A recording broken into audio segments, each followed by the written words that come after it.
నా school days గుర్తొస్తున్నాయి. మా బ్యాచ్ రౌడీ బ్యాచ్, గోల బ్యాచ్. మేమందరం బ్యాక్ బెంచర్స్. కానీ నేను బ్యాక్ బెంచ్ నుంచి స్టాన్ఫర్డ్ ఎట్లా వెళ్ళాలని మీ అందరికీ డౌట్ రావచ్చు. దానికి కారణం నా జీవితంలో గురువులు చూపించిన దారి. నా స్కూలింగ్ అంతా నేను హైదరాబాద్లో భారతీయ విద్యాభవన్లో చేశా. చెప్పే కదా మాది గోల బ్యాచ్ అని. మంజుల మేడం గారు అని ఉండేవారు. గట్టిగా 2 పీకి మమ్మల్ని డిసిప్లిన్ చేసేవారు. దాని తర్వాత మా ప్రిన్సిపల్ రమాదేవి మేడం గారు ఉన్నారు. మేడం గారు ఆధ్వర్యంలో నేను వైస్ ప్రిఫెక్ట్ అయ్యి ఒక డిసిప్లిన్, పట్టుదల, మొత్తం ఒక స్కూల్ని ఎట్లా నడిపించాలనేది మేడం గారు నేర్చుకున్నా. మనందరం స్కూల్స్లో ఈ మధ్యన బ్రిడ్జ్ కోర్సెస్ గురించి మాట్లాడుతున్నాం. అంటే ఏజ్ అప్రాప్రియేట్ లెర్నింగ్ అవ్వట్లేదు, పిల్లలకి బ్రిడ్జ్ కోర్సెస్ కావాలని. I'm recipient of bridge course.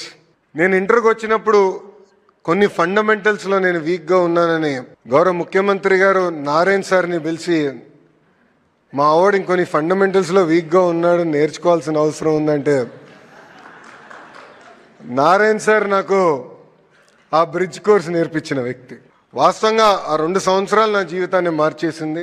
దాని తర్వాత నేను SIT రాశాను, కార్నిగీ మెలన్ యూనివర్సిటీకి వెళ్ళా.